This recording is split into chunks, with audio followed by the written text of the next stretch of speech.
say definitively that religions are all bullshit. Welcome to Brainstorm. We have the explicit tag for a reason. This is a base level argument to a higher level morality. I get paid to science? Two science as much as one can science. What the hell was my point? Trigger warning. The Brainstorm podcast will criticize your most cherished beliefs. We attack nonsense in all its forms and discuss difficult subjects. If you peddle pseudoscience, supernatural woo, or religious dogma, then this is not your safe place. This is the home of hardcore skepticism.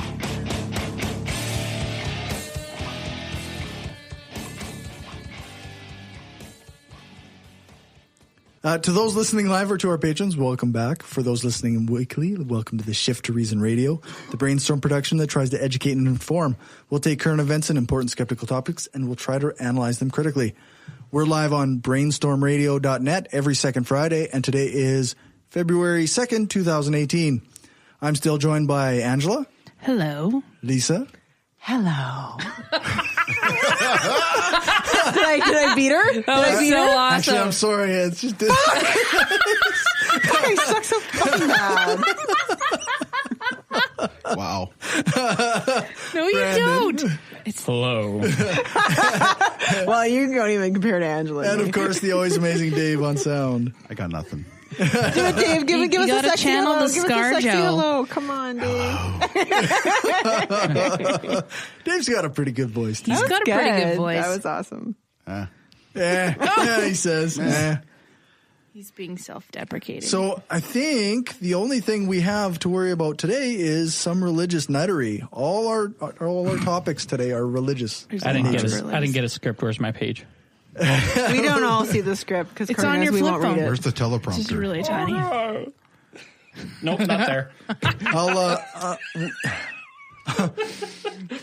I might have to stick you with Renee's story real quick, but let's play that religious nuttery bumper.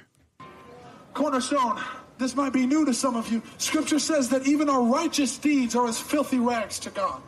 So even the good things that you do, even things like feeding the hungry and clothing the poor and taking in widows and orphans, as nice as those things are, if not done from the place of obedience to and a relationship with God, are completely worthless and disgusting to God. If you're not daily walking in a place of relationship to God, then the news that we have to bring you is that you're on your way to hell right now. So how do you like that? Could you hear me facepalm? I heard you. It's always nice to see a new face have to listen to that. What's the source on that? That's actually from the movie Christ Core. It sounded heavy like metal. Newman. The source is the Bible. Yeah, the source is the Bible. That's right. It's true. Yeah, that is true. Biblical Actually, douchebaggery. being a good person doesn't matter. Worshiping God matters. I fail. Yeah, ditto. I suck at it. Sorry. All right, we'll go right into Angela's story because Sexiest voice goes first. Sexiest voice Yes. goes first. yeah, that we'll say that's why. I don't know. My sexy voice is the topic these days. But that's not my story. I love you. I also love you. So, okay.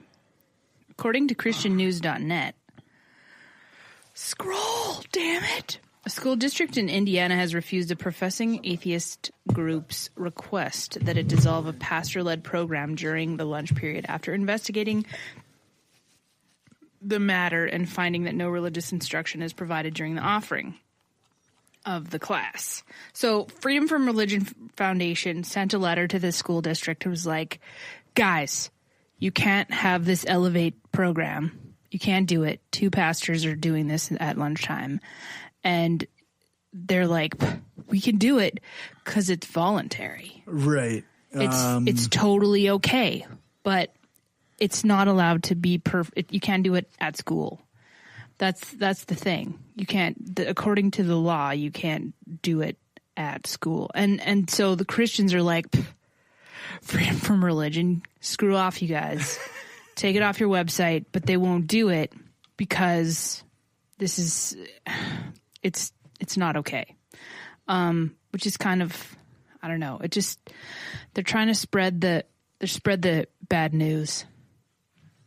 And they just don't understand, because this is their belief system, how it's not okay to indoctrinate people. Right. Sorry, where did you say this was? Indiana. And the FFRF, did they actually file legal papers for this, or did they just send them a cease and desist? As far as I can see, they've only sent them a letter saying, quit it. And there was a response given back to them saying, no, it's voluntary.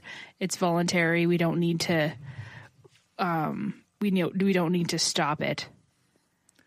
It's interesting. I might be mistaken, but it seems to me that there's been cases in the past where voluntary programs, if held on school property and led by a school official, still had to be stopped. Like, they still couldn't do it. Yeah. I'm not 100% familiar with the U.S. law, obviously.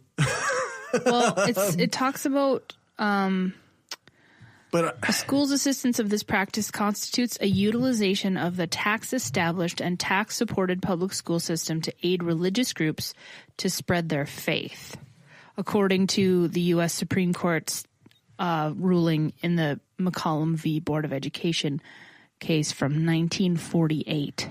Okay. So that's a long precedent. Right. It seems relevant. Yeah. And FFRF has successfully litigated cases in which a public school district allowed religious groups to teach in the public schools. Not this specific case, but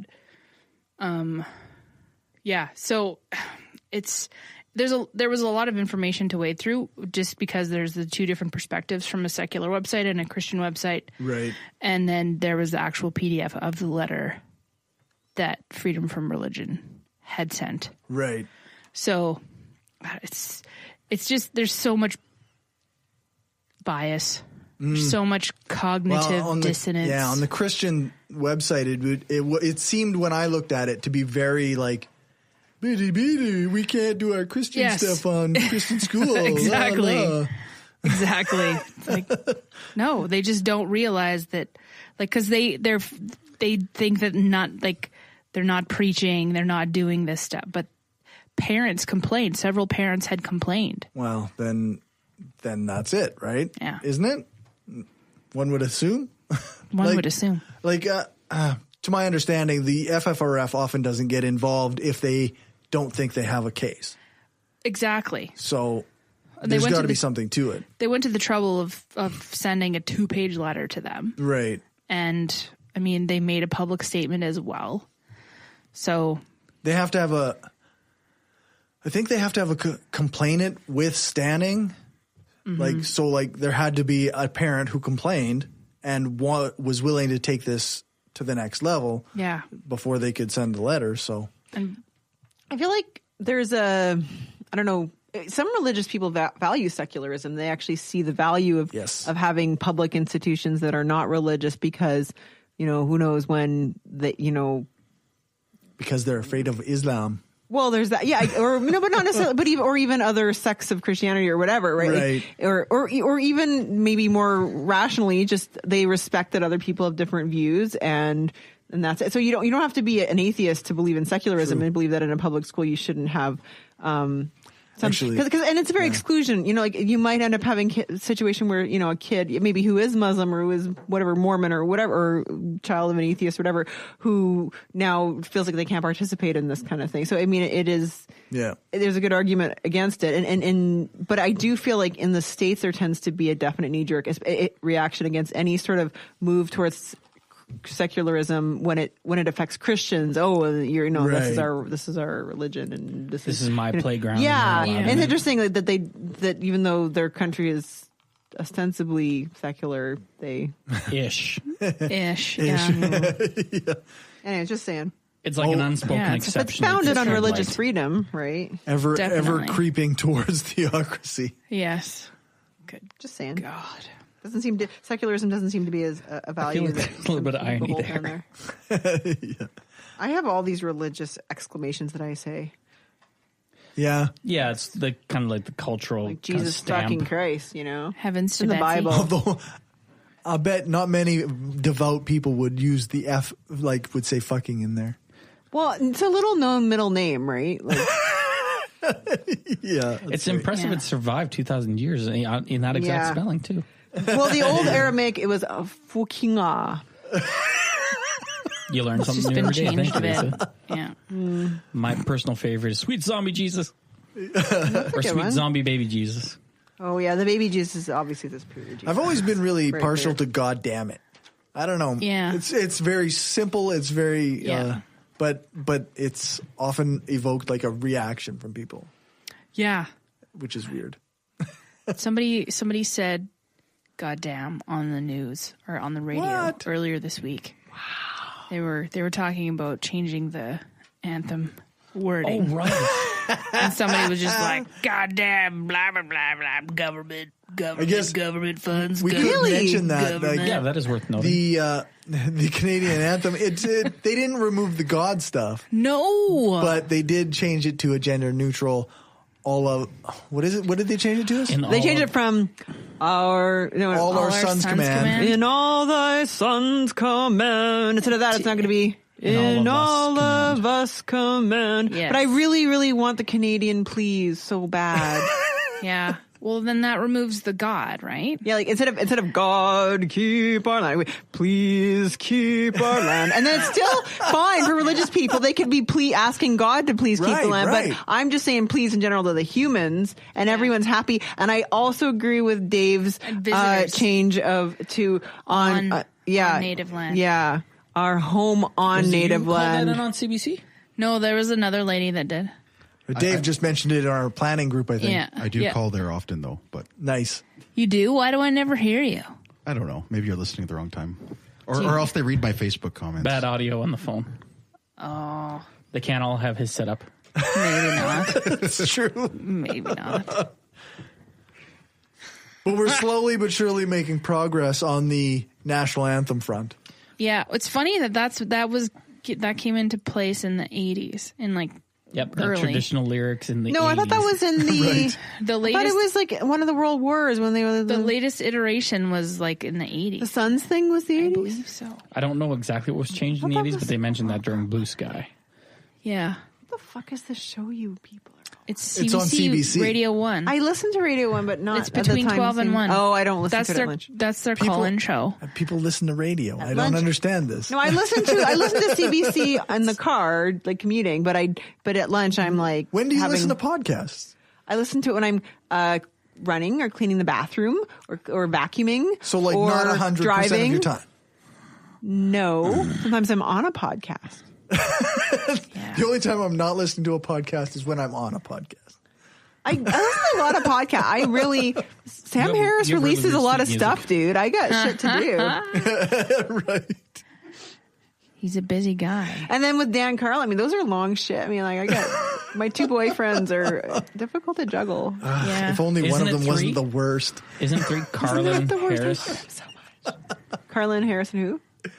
Who else? I don't listen to this podcast. Fuck no. Nobody who's on this podcast listens to this podcast. I do now. I do a little bit. I used to listen to this podcast before I was on it. Now I'm Right. like, not anymore. Now they're just got Now too your pretentious. voices are annoying. Except mine. I'm reading. fair. Sir, I shouldn't say that as you're taking a sip of your beer. It's just going to spray everywhere. That's totally a fair statement. I read the phone book to Lisa before she falls asleep at night. Oh my god, I would love that. Angela, I wouldn't be able to sleep then. I would just, Sure. Please. I wouldn't be able to sleep. I'd be too turned on. I'd be like, You still have a phone book? No. I could read something else. Nobody has a really mundane. Yellowpages.ca. oh my god, so funny. Yeah, So, that's right. so true story. My boyfriend works at the phone book. He writes computer code that makes the paper phone book. What? I know. And I was like, oh, the phone books are in my lobby of my building. And he's like, oh, those were released 6 weeks ago. I don't know why you haven't received them. And I was like, oh, fuck, you know way too much about that shit, dude. Like, Is that what he does all year? yeah, like he's been working there for like years. Like it takes him a whole year for him to like update the whole thing, and then Like he works there like other fucking people. He's not the only one. Like there's a whole fucking community of How humans. is that not out of business already? I don't know. They have an online thing too. Yeah, they but have it's like a thing. And he says that he's I have where an he's app. worked for like a I go ton to of the different app places. all He the says it's the time. most complicated programming he's ever had to do. they probably have some Because they sell the spaces and there's marketing and I don't know. Like, Yeah. I don't know. I don't know. They He says probably- words. He has meetings. He looks stressed. I don't understand. Like, It's all very he's important. like, I have a real job. I'm like, oh, sorry. All I do is treat cancer. Like, I don't know. Yeah, but if you didn't have a phone book, you wouldn't know where to call to get the cancer treatment. Yeah, I just look at Except on the internet for like Googling. everyone else. Except for, but Grandma Millie doesn't know Yeah, she how doesn't to. know. It's like Your boyfriend gets money from people like my dad who pay for ad space. There you go. There you go. I need to have my extensive pizza menu in the phone book. Like, I need to know in front of me. because Little Caesars is too complicated. Yeah. Well, I want to know what kind of pizza there is and if there's any deals on. It's not like And it's if I online can or get anything. a feast for 4 for As an like occasional $40. phone book user, the loading time is a lot better. Well, yeah, you have a flip phone, dude. What do you want? Okay, Like, you probably use phone books. Probably use payphones from time to time. Do we have any more payphones? Yes. There's one on the corner of Winnipeg and Victoria. They're in a lot of places you don't really want to use them. When I was in my early 20s, I had a pager and I used payphones all the time. I used to have a pager too. I have a pager now because I work in a hospital, and that's what you still fucking use. Like, That's you- insane. it's like this fucking big, Yeah, and it's it dangles huge. off my lanyard and hurts my neck, and I carry it around. Then once in a while, when I don't bring it, everyone's like, "I paged you, and you didn't answer." And I'm like, fuck off! Like, That sounds like a sexy bit of flair. what? That is The a sexy pager. bit of Pager? flair. It is, yeah. No, Have you watched Office Space recently? not recently, but I've watched it enough Nice. times that I know. I knew the reference. I knew the reference. Flair. I knew the reference. Good. They don't encourage flair at a cancer center. Like, oh, you have to have flair. Like, they're like, although they do give me shit if I forget to put my lab coat on. They're like, well, the patients won't be reassured that they're getting great care. You're like, well, does a lab coat really mean that? They're like, to the Yes. patients it does. Like, okay, sorry. It actually does have like a pseudo-psychological effect. Apparently, that's how I'm told. And I'm like, I fucking forgot my lab coat. I'm You're sorry. more inclined to actually I have a lab coat, and you're more inclined to trust the person who wears one. Well, that's fine, but whatever. They're It surprisingly doesn't have to make sense. They're It's actually just how it surprisingly is. easy to get. I actually have Lab one. coats. Oh, yeah. I used to wear one in the studio all the time. for fun. Really? Really? For real, because I was the doctor of beats. Yeah, you were. You don't wear it Dave. anymore? Yeah, you were. Dr. Dave. And my initials are DRs, so it works. Come on now. I'm DR. not kidding. Capital D, capital R. Dave's now the king of cheese. Man, my clients loved it. They're like, oh, I man. bet they They're like, you did. got to wear that every time. I'm like, no, I'm That is I did that for you. fantastic. That is That's awesome. fantastic. All right. I'll wear it to a podcast one of these times. You'll be. You Yeah, have to. We'll I'm gonna all hold you to love that. it. It'll be. So, well, I'm officially changing you to Dr. Dave. Dr. Dave. The amazing Dr. like Dave. The amazing Dr. Somebody fucking call me Doctor something sometime in my life. It's Okay, I'll only call you 7 Dr. years of my something, something. goddamn life. Dr. Glass. Also, Fucking Dr. people. That actually Lisa. sounds pretty cool. To call you Dr. Glass, that sounds pretty cool. I just read like a like an an arch alternative enemy. history novel, but like it was like a steampunk thing, and it was called Dr. Glass, but Doctor was like DOKTOR, and it was an awesome novel. Did you identify with it more because it was Dr. Glass? Well, a friend of mine got it for me. She's like, I don't know what it's about, but I got it for you because it's amazing. And I guess, like, that's so funny. That sounds like your villainess moniker. Yes, Dr. Glass is a villain in that novel. I won't say any more because it'll reveal too much. Yeah, It's a really good book, actually. You should check it out. It's a good book. All right, let's let Brandon do Renee's story if he read it fast enough. I didn't go through all the minutia. I always read my stories as you guys are talking on the podcast. Well, you're coming up after the outbreak. I already read it. I swear to God. Work. I did. I'm going to try to read this with as little contempt as possible. I'm sorry for those who actually believe this. Yeah, because As little as possible is all we can really ask for. We'll start with the headline. Noah's Ark discovered again. Oh, well. Yeah. Again. It was discovered once already. I don't want to keep count. Okay. So some people who've read this before have heard about Mount Ararat as the historical, air quotes for those listening at home, place where the ark landed. Right. So I'll go into the article now.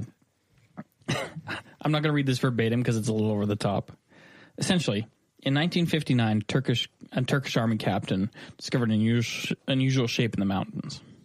The smooth shape, larger than a football field, stood out from the rocky and rough terrain at an altitude of 6,300 feet. I'm guessing I'm hoping that's above sea level because it doesn't say here. Okay. But suffice to say, that's a long way up. They found it in what used to be this historical kingdom of Armenia, regarded as the first Christian nation. Later on, after in the course of research, they actually took aerial photographs and they took them and they cited names here for this. I think for me, reading it cites it for the reason of believability. The person they took it to was what was it? Dr. Brandenberger, who is credited for seeing the Cuban Missile sites. Okay. So it's like he did this, then did this. Cool. so that gives them credibility. Right. It strikes me as a little bit of the out of your field thing, but we'll get to that. Suffice to say, it does have a boat-like shape. It's like that's not sounding too promising, though. Really. From above, this thing looks like a fat canoe. Fat canoe. Cool. That's also the name of a new sex move. Huh. What an urban dictionary. That might be a good band name. That's something we got to look up now. Anyway, of course, I'm going to quote Dr. Brandenberger here, according to the article. I have no doubt at all that this object is a ship. In my entire career, I have never seen an object like this on a stereo photo. Of course, you've seen a lot of apparently prehistoric ships. It should be noted that people had actually been to this site, and they actually got a look at this structure. Right. And it's composed of rocky outcroppings in this shape. Okay. And the people in the article and some of the investigators posited the idea that it's petrified wood. Now, I'm not perfectly familiar with these timescale petrified wood, but depending if you go with the young Earth style and the whole 6,000 year thing, wood doesn't petrify that fast. Right. Yeah, that seems pretty far fetched. Yeah, they find some coincidences over the course of it where they measured it out, and it is 300 cubits long, and of course, what's a cubit? It's an old Egyptian term of measurement. I believe it was the distance between in an outstretched hand, it's the distance between your pinky and your thumb. But I think it was actually standardized based on the pharaoh at the time, kind of like how the foot used to be. Okay, interesting. That's actually something I did not know before. So actually, there's a international. To segue a little bit, there's an International Society of Standards and Measurements. Okay, they keep in a vault a foot. Not a literal foot. You made it sound like it was a literal. And other points of measurement. They keep these things in vaults and they remeasure them on Is that right? I think it's every 5 years to basically check to make sure they're still a thing. Interesting. Yep. I tell you, used to work in a metrology lab, which is the study of units of measurement. So that's no longer the standard of length. It's actually defined in terms of the speed, the amount of distance a photon will travel in a certain period of time. Right. It used to be that. It's much more precise. The definition of mass, though, is still like a specific chunk of metal in France. Is that right? Yeah. The grain cas. The big kilogram. The big kilogram? Le grain cas. Canada also has their mass metrology standards. Every country has to have them once every like 5 years. They all get together and compare their masses. I'm fucking serious. I'm still not fat. Fucking all these scientists they got like these cases and they're like chained to them like a fucking drug dealer and they go and they show. Anyways, continue. How big is yours? How big is yours? 300 cubits. Science thank is you. dirty. It's true now. Everybody's measuring against. Yeah, but each other. technically, Le Grand Cas is like the standard, right? So if that thing loses like a few atoms, it turns out it's a bit lighter. Technically, it's a standard. Everyone else has gotten bigger. Just saying. Sorry, continue. So does size matter? If you're a metrologist, it sure it fuck does, man. They Sure as have meetings fuck about this does. stuff. This is why context matters. I'm going to digress a little bit away from this. So was it actually the Ark? Yeah. It looks like what we would consider a boat. However, what I'm going to digress So to. is it petrified wood? It's not. They claim that they claim that it has, but that doesn't necessarily mean that a structure made of wood or coincidental trees in this area happened to show up in the pattern. Okay. Yeah. I can't pronounce Angela's the word. asking questions to detract from the fact that she's crying from laughing too hard. And then Laughing sometimes, too hard. every once in a while, my eye just randomly stings. It fucking stings, and then it waters, and then it looks like I'm crying. That's why you can't laugh that hard. I can't laugh that hard, and I can't get nervous or uncomfortable because then it just fucking happens in the worst possible situations. I just wanted to segue into the idea that I can't pronounce the word, but it's the human tendency to find patterns in things. Yes. Matrixing. Is it Matrixing? No. I want to say pareidolia, but that's usually faces and stuff. It's Areola? well, I have it on good authority. There's at least 4. I in miss this room. Jonathan. But the thing is, the boats at the time that the Bible was written and the story put down would actually, for the uses that the Ark was cited for, would have more likely to have been circular rather than boat shaped. Right. They wouldn't be boat shaped the way we think of them now. Yeah, and that's the thing about seeing the patterns like in the article. We think it looks like a boat. You take somebody back 4,000 years, it doesn't look like a boat. Right. It looks like a seed pod, maybe. But they claim to have found artifacts in the course of this, and they claim to have found like petrified wood, and they had to go to the whole, they were so advanced because they found something that's like rivets. It's like they found something that probably looks like rivets. So where did they find it again? It's called Mount Ararat in modern Turkey. Okay. And this happened in 1959. This is this most recent. We're just hearing about it now? Well, it's been played with a few times. Hence the Ark found again. I'm being an asshole right now. Sorry. No, you're being hilarious. Yeah, that's wow, slow, eh? That took a while. A while? A while. That's the word whole and wild put together. While. It only really works when Angela says it. Like everything. Fuck all y'all. Okay. That's right. I can't. Story of life. It only works. Wow. It only, wait, no. it only works when Angela says it. Yes. But yeah, That's the name of this episode. the thing is they've been finding. There you go. It's not the first time we've heard of artifacts like this, and like how the Ark of the Covenant has been found like 3 different places. I think the best claim is Ethiopia. So, okay, so from my perspective, I mean, we know that no global flood actually happened, right? True. But there are regional floods. Large scale, yeah. So, is it possible that at some point they? I don't want to say that. Is it possible? That's such a broad question, but it seems like that at some point some of these boats that they supposedly find could be from regional floods, even if it was something legit. Yeah.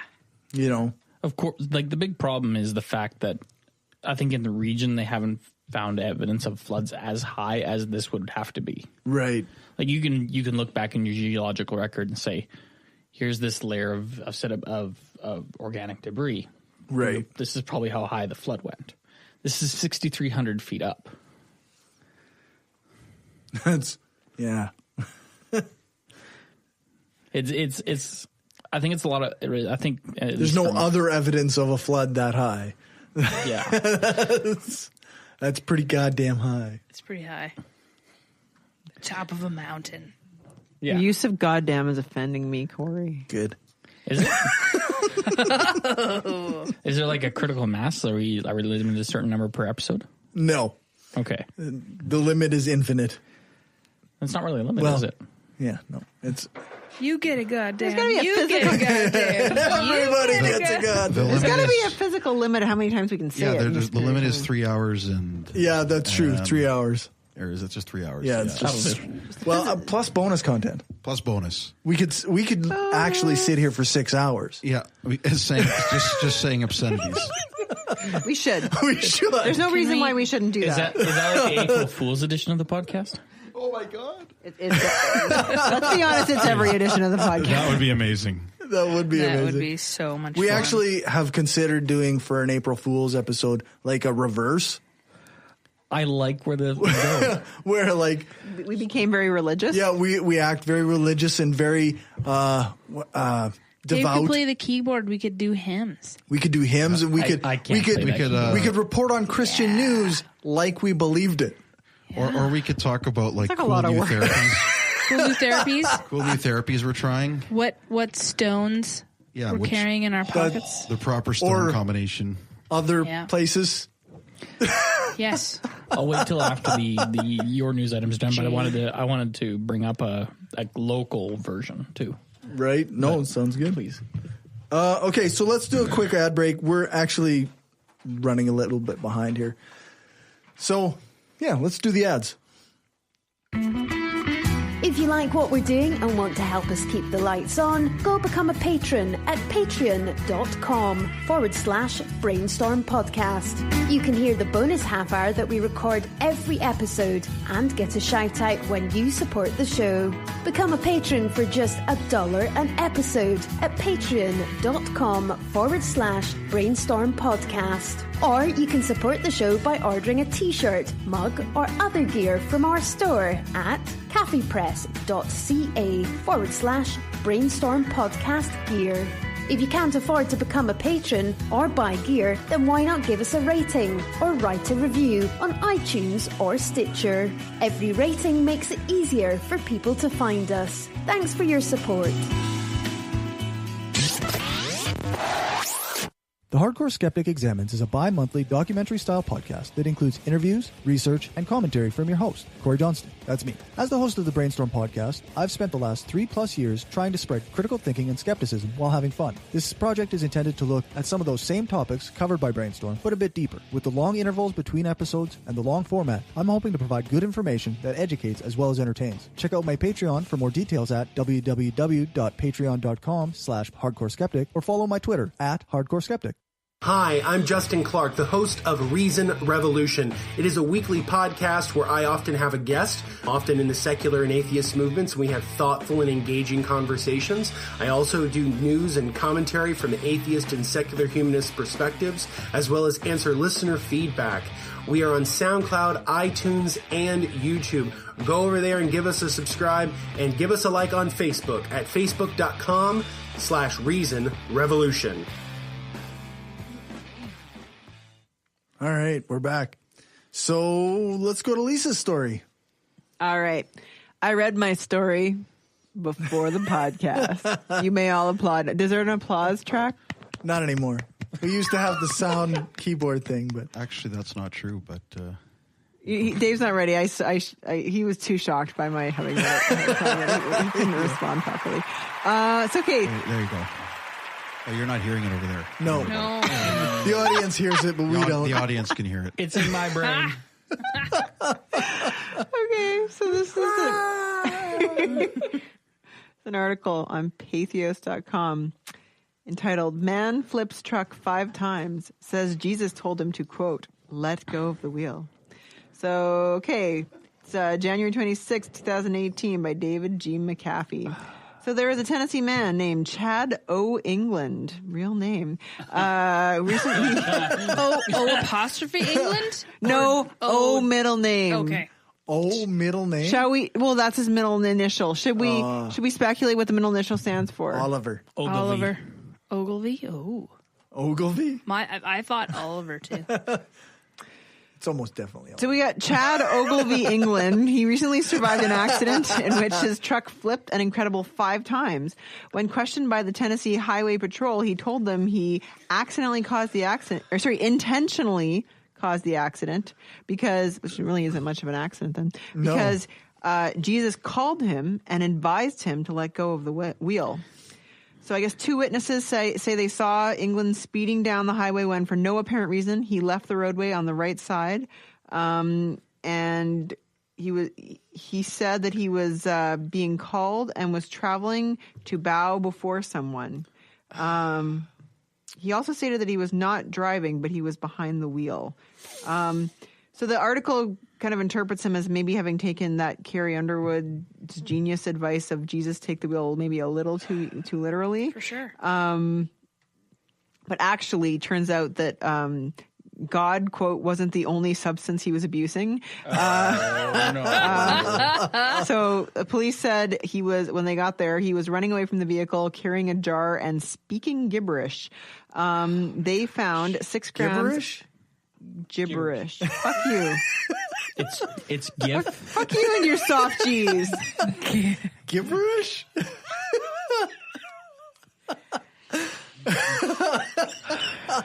Do you want me to finish reading the article that I totally read ahead of time? Go ahead. You're such a gurk. All right. According to the report, they found 6 grams of pot, 0.6 grams of cocaine, a pipe, rolling papers, a third of an empty bottle of Crown Royal, a small empty bottle of Crown Royal, and several cans used for huffing. So he was obviously under the influence of drugs. Jesus likes to party. Yeah, I mean, and this is Definitely. This is Tennessee, so I'm actually kind of impressed that the cops didn't just take his explanation of having just done it because Jesus told him to. He was apparently arrested and charged with DUI first offense, felony possession of Schedule 2 for resale, possession of Schedule 4, and possession of paraphernalia, open container, no driver's license in possession, failure to exercise due care, no registration in possession, violation of implied consent, and no insurance in possession.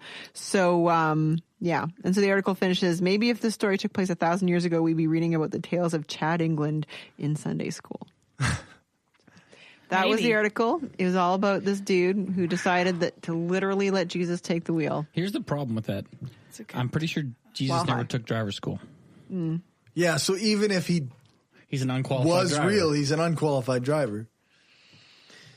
Yeah, you wouldn't want Jesus taking your wheel, I guess. It's just not a good idea. It's like, I don't know.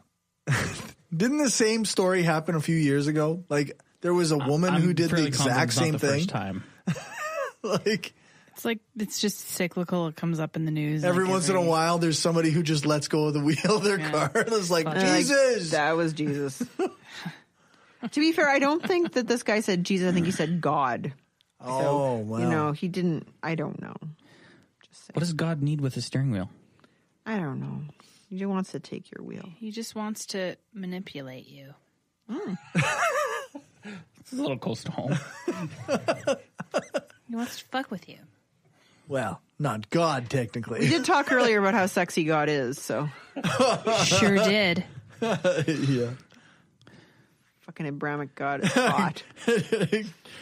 There's a reason that the lines from 50 Shades of Grey and Christian music lyrics, the semi-intellectual guy, are like the same Musings thing. podcast just gave us a soft G, hard G. A gift? With the gibberish.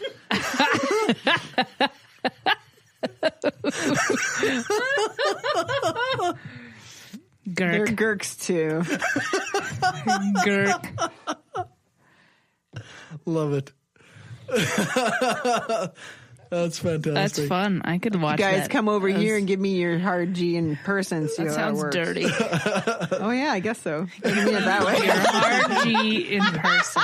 It's a hard G, though. Fuck you. That's the least I've heard before. No, but I like it. When I said I like when I give you the hard G. I like it when you give me the hard G.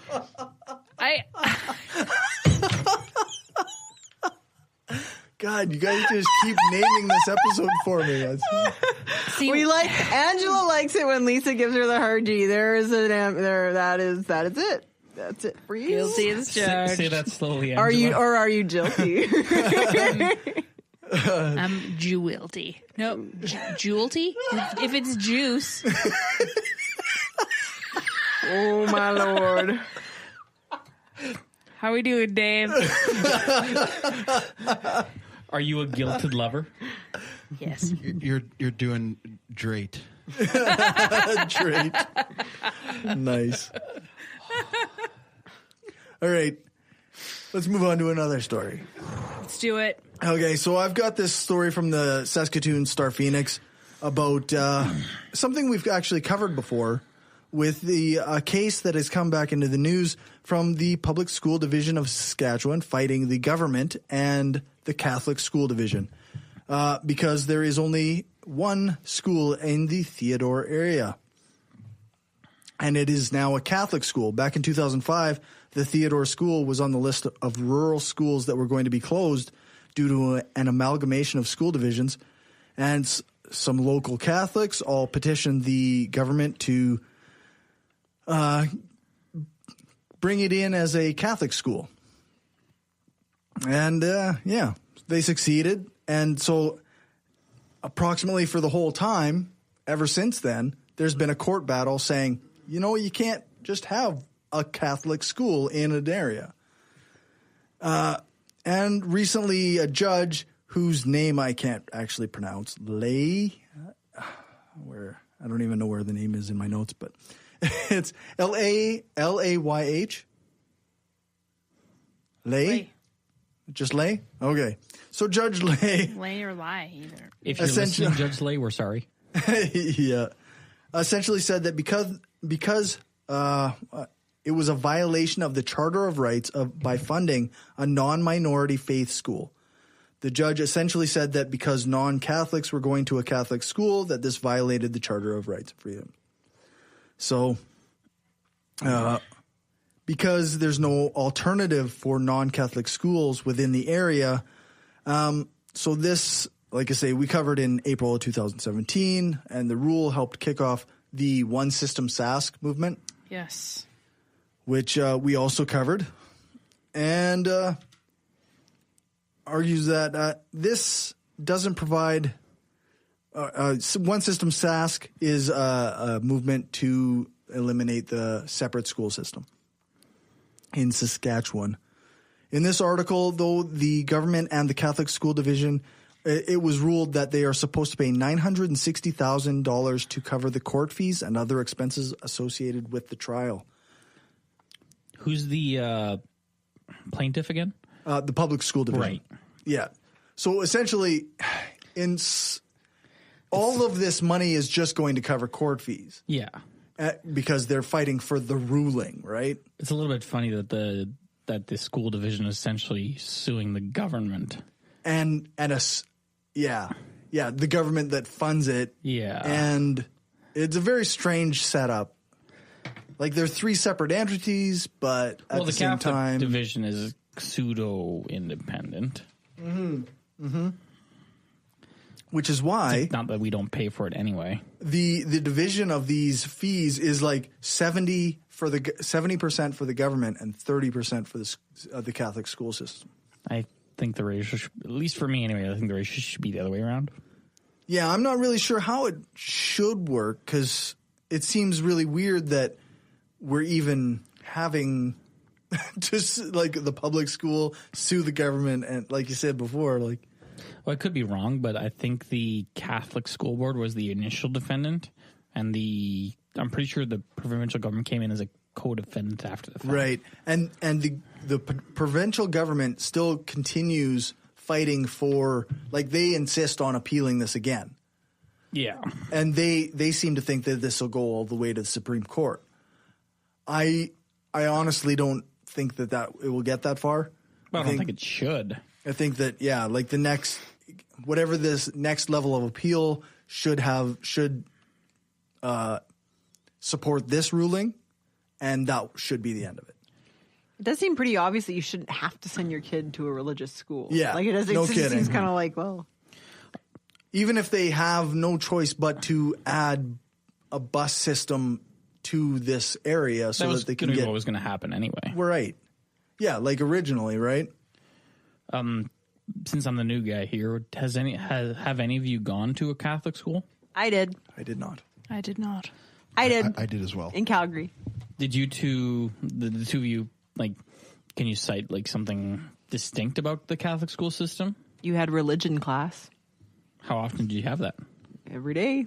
Every day. Religion class. And it's funny because I went to I went to French immersion, and all of our classes were in French except religion, which they really wanted to make sure we understood. We sang "O Canada" every morning, and then we said Our Father every day. We had religion class every day. We had assemblies were always religious. Always started with a prayer, a very religious related. Music class, we would sing religious songs. So no Beatles. So, I mean, it kind of like it depends. I mean, there was a period there where we were, like, for example, where we were allowed to celebrate Halloween, and then suddenly we weren't, right? As an example, like, we weren't allowed at some point to have Halloween costumes and stuff because it was interesting. I mean, it's kind of depended how serious your principal was and what the school board was doing.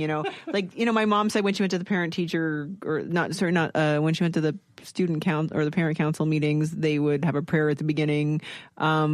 I remember I had a friend, there was a few people always who weren't Catholic. I had one friend from a Christian religion, but they didn't believe that Mary was divine. So, like, when we said the Hail Mary, she had to go stand outside in the hallway. And it all sorts of weird, random, bizarre shit went on. Like, I mean, I probably wasn't that different from a public school, but, like, there was... It sounds like you lost at least a little bit of time to the procedurals. Oh, for sure. And my mom, I remember her being so pissed off one time when, like, I had, like, really good grades, except I only had, like, 77% in religion or something. Oh. And it kept me off the honor roll, and she was so pissed. Oh. Not at me, at the school. Thank you for your indignance, Lisa's mom.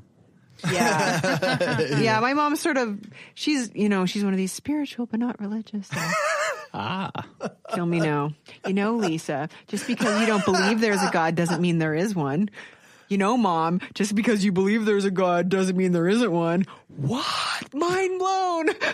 It's interesting. We got on one of the first interview or one of the first episodes where you were on, and you said something similar. Did I? Yeah. And we had a comment on our YouTube channel. Really? Was that the one bad one we got that time? No, it was a different bad one. It's like, it was somebody saying, like, just because you don't believe in it doesn't mean there isn't one. Sorry. You missed the point of what she was saying entirely. Exactly. It's mostly just impersonating my mother. Just to loop back to the case a little bit, I just want to cite... No. Remain derailed. Remain fully derailed. What's wrong with you? I don't know exactly where your geographical disposition of your listeners is, but for those of you who have or may not have heard of Brad Wall... Oh, yeah, we've mentioned him before. So. He's gone. Yeah. It doesn't make any difference. His spawn remains. Meet the new boss, same as the old boss. Yeah. Brad Wall had cited earlier on during this case that he would basically, before anything had really gone to court, that he would use the notwithstand. He was heavily implying he would use the notwithstanding clause in the Canadian Bill of Rights or Constitution. Yeah. And again, for the non-Canadian listeners, the notwithstanding clause is essentially it's a get out of jail free card for when the provinces disagree with the Supreme for when Court the government system. violates the Charter of Rights. It's essentially just kicking the can down the road, though. Like it's just like meh. Well, it buys you 5 years, right? It buys you 5 years, and then the decision has to be made in 5 years. It's from what I understood, at least before, is that it's the idea is being like, is it too difficult for you to do today, so you're going to leave it? This does not sound like the way that Brad Wall wanted to use it. He basically wanted to use it just like, no, not doing it. I'll do it later. Well, he would. Later if he had his druthers, he'd use the notwithstanding clause for forever. Forever for the carbon tax, for for prayer in the legislature, for fucking separate school system, talking about Jesus in his Christmas message. Seems like a kind of like I can't hear you clause. Like, la la la la la. Exactly. That's exactly what it is. Because he's the worst. For all of you non-Saskatchewan listeners, I'm sorry he keeps getting elected. But not anymore. Now it's some other jackass. Now it's Scott Moe. Who at least isn't Brad Wall. That is a redeeming quality. That's one good thing about him. Well, yeah, now I won't have to see my nickname on a license plate at the ledge. Yeah. Brad Wall's license plate is B Wall. That's my nickname, damn it. Is it? Sir, I don't know. I know. Thank you for feeling my pain. That's just like everybody. He's going to make another Office Space reference. Do it. I don't think my brain isn't working as clearly as it used to. I'm sorry. I don't think Connor was even alive when Office Space was made. If he was in grade 9 in 2011. I don't think that math works. If he's 22 now, he wasn't in grade 9 in 2011. No, he's 20. Oh, shit. He's just a baby. He's such a sweetie pie. Jazz is much too crazy. He can play it when he's old. Actually, I always know it's him. actually pretty close. He's too. Because 2011, 7 years. 22, Right, put him at but he'd be 15. 15, which is grade 10. Well, if depending on when your birthday is. Well, my son's in grade 9 and he's 14. Let's not doubt our guest here. I mean, whatever. This is true. Well, I'm trying Close to enough, I'm close trying to enough. make him older. Oh Lord! So you guys stop condescending to him. I'm not condescending to Connor. It's not him. It's me. It's the evidence like poking you in the face. Like Lisa's I'm getting old her now. old lady on. I'm so fucking old. Wait a second. Like I'm like I don't want to go see my doctor. She's like 5 years younger than me. It's weird, but like I'm just gonna have to get used to this. It's I'm gonna be like 80 one day, and it's gonna be like, well, all the doctors are gonna be younger than you. Is anyone here under 32? No. Oh. Okay, so see? one person. Oh God! Wow. You knew better. I did. You're right. You're right. So you're a full millennial. You're representing. That's So, okay. is there anything else that's like it's come back into the news now because the because government of the payment, because of the payment. Yeah, Okay. the findings happen.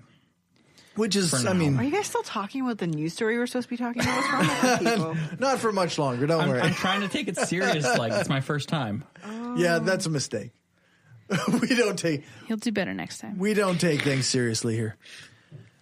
Oh, we try occasionally, but no, it I'd doesn't. say you try, Corey. Okay, I try, but the rest of the people don't. I'll take notes next time. I just need to get it the day before.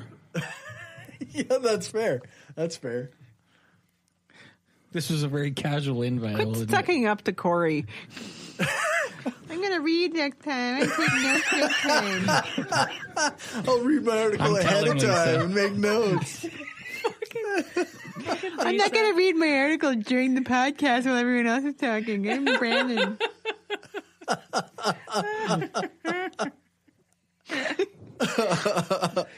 Time's coming good, everybody.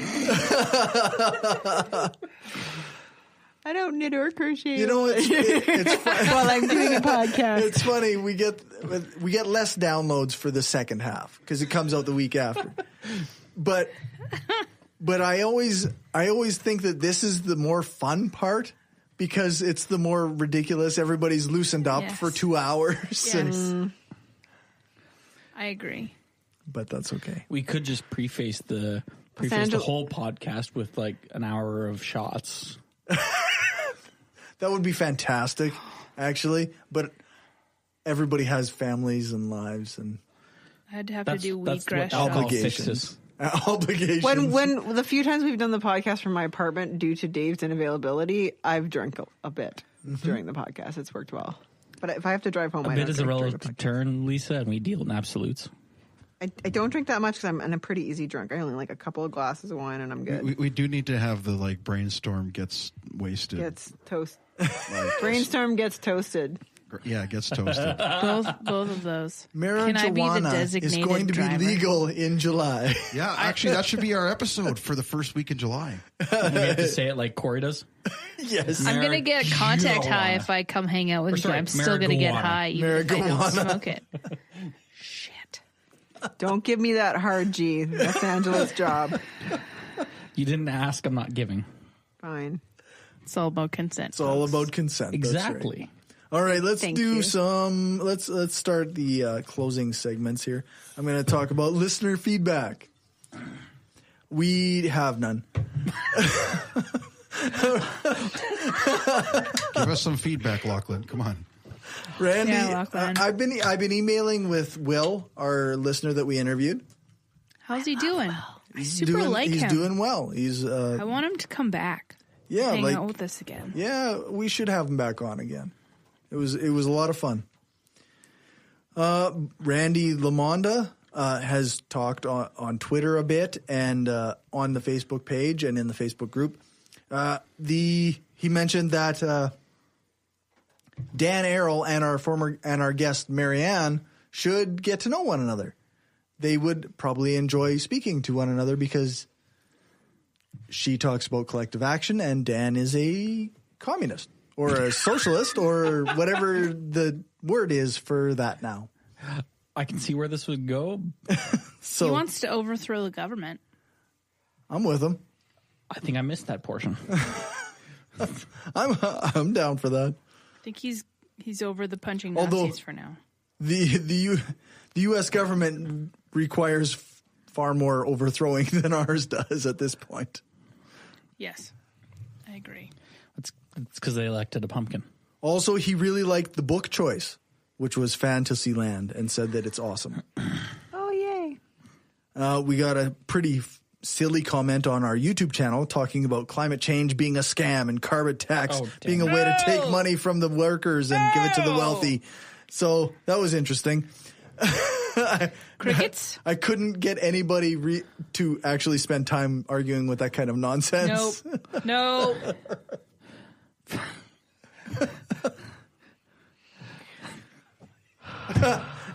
Everybody's just kind of like, Hard pass. yeah, no. It's not a tax. That's only used to attack it. Yeah. Legally, it is not a tax. Leo did a really good breakdown of it last episode. He Carbon did. tax I versus learned things. Cap and trade. We're still looking for questions for the AMA episode, which is going to be at the end of March. So send them in via mail@brainstormblog.net. I have some questions. Okay, Angela has questions. Your sex life is better before or after you move to atheism? Okay, well we'll save that for the AMA. It did episode. say anything. That's absolutely. what the second AMA A stands for. AMA. I'm here as a former listener and now participant. You have to send it in though. You can't just say Not with it. my phone, I can't. If you say it, it turns into electricity and it's gone forever. You gotta write it the fuck down. That's a new woo. I didn't know. No, she's right. His microphone is hooked up and then it's electrical gone signal. forever. Like that's, well, then gone for the part's not true. We're It's recording. like magic. Like you say it and then it's gone. What's your mailing address so I can send you snail mail? P.O. Box 10050. Is that just your P.O. box? I'm not putting my address on. Regina, Saskatchewan. Actually, S5. there are days I'm tempted though, just to be like, okay, What could possibly all right, happen? trolls, let's go here. Yeah. You'll never run out of Bibles for the rest of your life. Dox me. Bring it, fuckers. No, don't dox me. Please no. Everything about me is public. There's no doxing me. So Except for your social insurance number. except for that, or where I work. But they don't care anyway, apparently. So make sure you join the Facebook group. It's the Brainstorm Podcast Discussion Group. It's for all listeners and friends of the show and to just chat and discuss a variety of topics and build a community around this show. Talk about your feelings about our show. Or other Or your shows. feelings. Was there a comma there I missed? Other shows, too. or other shows. All right, Patreon. No new patron news. Everything seems to be going smoothly.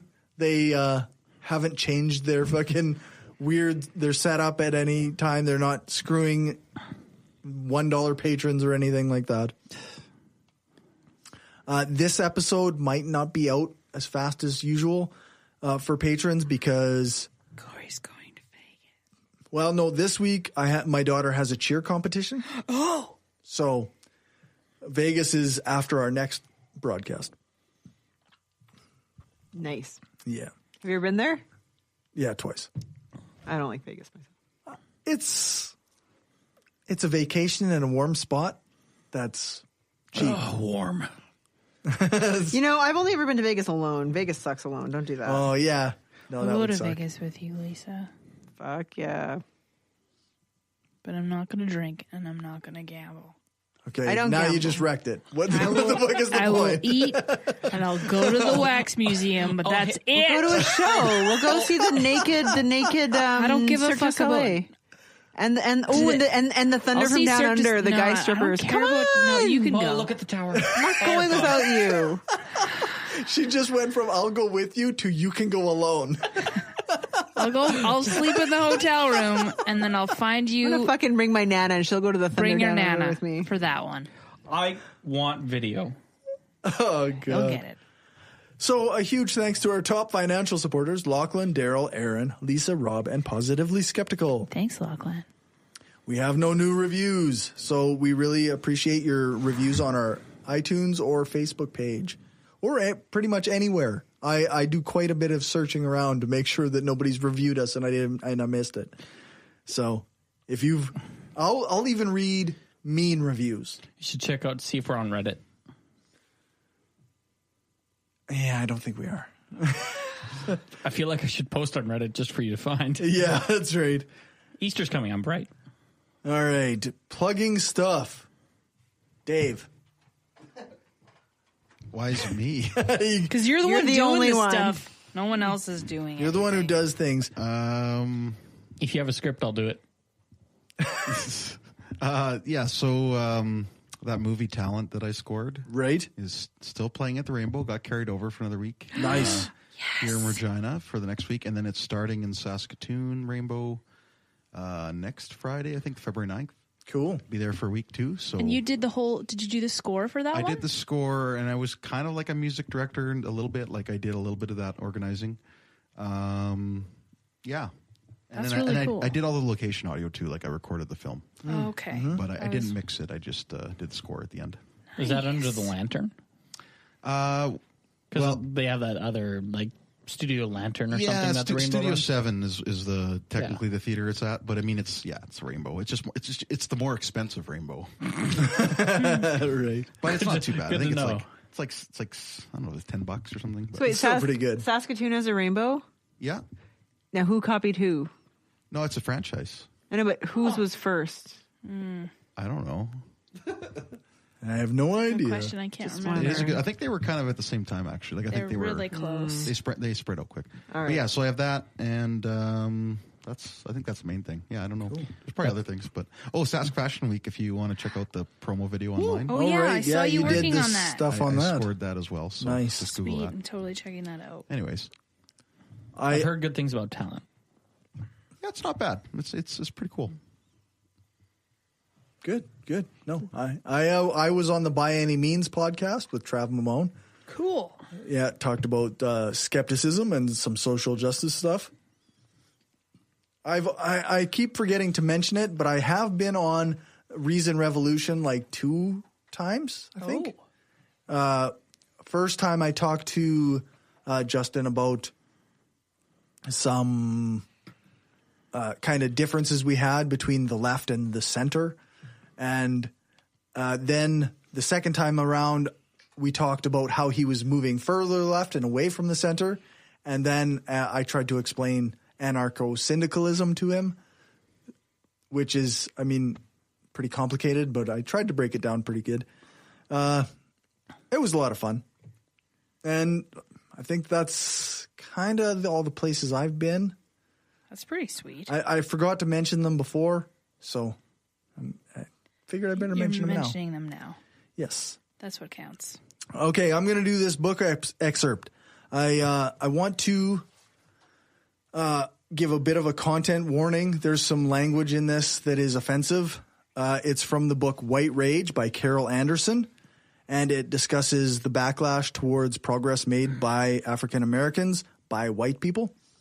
The segment I'm going to read is from a section discussing what is known as the Great Migration, which is a period of time from 1916 until as recent as 1970, when black people were moving out of the southern U.S. and into the northern and northwest. And I think that's all the background you need, so I'm just going to read this. While the migration had led to nearly exponential growth in the number of African Americans who called Detroit home, the area where they were supposed to live, Black Bottom, had never expanded. Realtors, insurance agents, banks, and landlords had devised a witch's brew of schemes and machinations such as redlining and restrictive covenants to cordon off wide swaths of Detroit's housing stock from African Americans and carve a color line through the city. And so the small stretch of land called Black Bottom became engorged with 10 times the number of people it once held. Less than half the homes in this ghetto in the making had indoor plumbing, although in the urban north, a bathroom was the norm. More than 15% of families were forced to live in one-bedroom apartments. Nearly one-third of all black families were crammed into four-room homes. But despite the clearly debilitating and disastrous effects of this brutal reality, Michigan's Supreme Court, relying on the precedents of Cruikshank, the civil rights cases, and Plessy, upheld racially restrictive housing policies as constitutional in Parmalee v. Morris in 1922. Tired of the cramped living conditions and exasperated with paying exorbitant rents for ramshackle housing that the landlords refused to repair, black professionals sought to move away from Black Bottom. This aspiration, however, was fraught with danger. While a few managed to find homes in white neighborhoods, others faced with the wrath of mobs and homeowners associations. In the summer of 1925, for example, Dr. Alexander Turner, Dunbar Hospital's co-founder and head of surgery, tried to move into the home he had purchased in an all-white part of town, Tyerman. Within 5 hours of his unpacking his first box, bricks and rocks rained down as a mob 1,000 strong moved in to drive him out. With Detroit police officers watching, he was compelled to sign a deed and relinquish ownership of the property at gunpoint. The police then escorted Turner and his family back to the black side of town.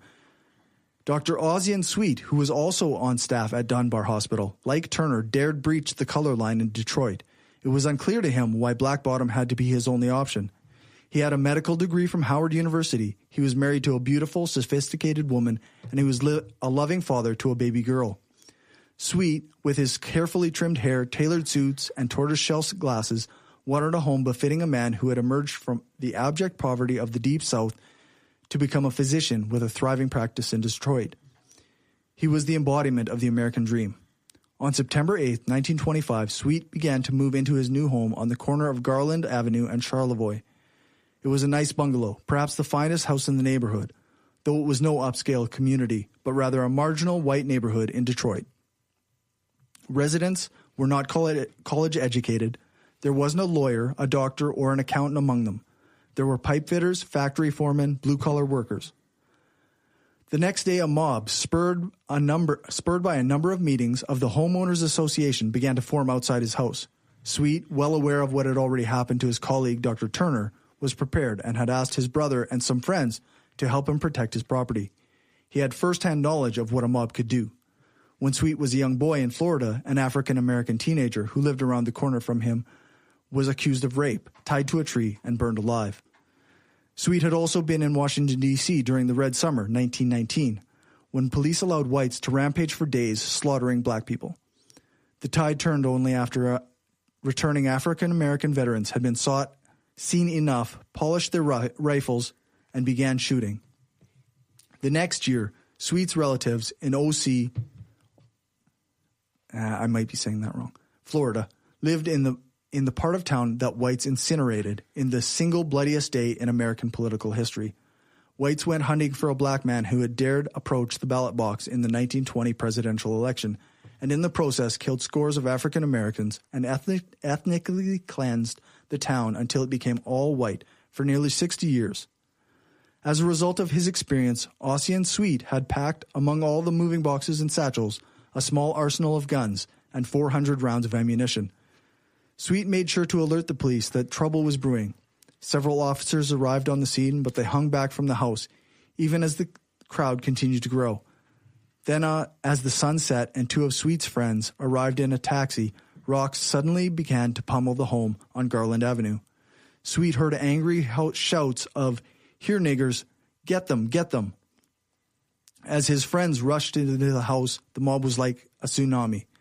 Sweet saw a human sea, stones coming faster, windows in the home shattered. Some of the men in the home, including Sweet's brother Henry, grabbed guns, and as rocks continued to rain down, they fired a full volley, 20 rounds. 2 white men went down. One, Leon Briner, a factory foreman who lived just across the street, was fatally wounded. The police, finally shaken out of their lethargy, sprang into action. They stormed the house, arrested Sweet, his wife, and the 10 men who had come to his aid, and hauled them out of there. The Sweets were clearly in trouble, but it was the neighborhood association that had made abundantly clear its main goal to get rid of them by any means necessary, including violence. Almost the moment they purchased the home, notices for a never-heard-of-before homeowners association sprang up in the neighborhood, inviting all concerned citizens to an invasion, or to a meeting determining how to act in self-defense and stop the invasion. The main speaker at the gathering was the president of the Tireman Homeowners Association, which had made front-page news in Detroit as it forcibly expelled or repelled the Turners and 2 other black families that had tried to move into his all-white neighborhood. "We have the model for how to do this," he told the throng of 700. "Use legal means if possible, force if necessary. Put the niggers out. Put them out." Then a mob, which the media and the police initially estimated to be anywhere between 300 and 5,000 people, encircled Sweet's home. Rocks crashed through the bedroom windows and sat on the floor surrounded by shards of glass. Other stones littered the lawn, porch, and roof. Racial epithets singed the air as the mob surged toward the house. The clearly violent intent of the mob should have saved the Sweets from the legal trouble that loomed on the horizon. But his aspirations, his ambition, nullified, if not justified, that the intent and triggered a concerted response from the police. The prosecutor's office, the liberal anti-Klan mayor, and the media itself, as they set to turn self-defense into a premeditated murder and throw 11 black people, including a physician, a law student, and a federal narcotics officer, in prison forever.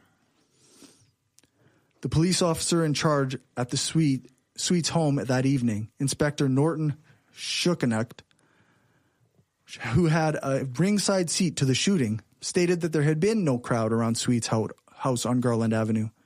There had been people milling about, he claimed, chatting with one another, but nothing that suggested a mob, and certainly nothing that indicated the Sweets were in danger. When he charged into the home after the bullets went flying, as he recalled, he yelled at Sweet, "For Christ's sake, what the hell are you fellows shooting about?" When the doctor pointed to the rocks shattering his windows and pounding against the roof, Schukenacht scoffed. "What have they done? I haven't seen a man throwing stones, and I haven't heard any commotion or anything else."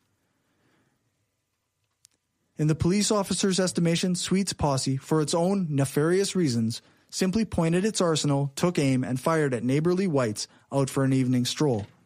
Taking into account the rocks that officers had found in the upstairs bedroom amid so much glass, Schukenacht insisted that the stones came after the shooting. His sequence of events, shots, then rocks, made clear that this had not been self-defense. Rather, Leon Briner had been executed. This was the story the officer repeated to the press, to the prosecutor, and then to the jury, never conveying the impressions of his brother-in-law, who, there with him that evening, caught snatches of bitterness seething through the growing crowd, including someone saying, "Damn funny thing that the police wouldn't go in there and drag those niggers out." A report from the Detroit Free Press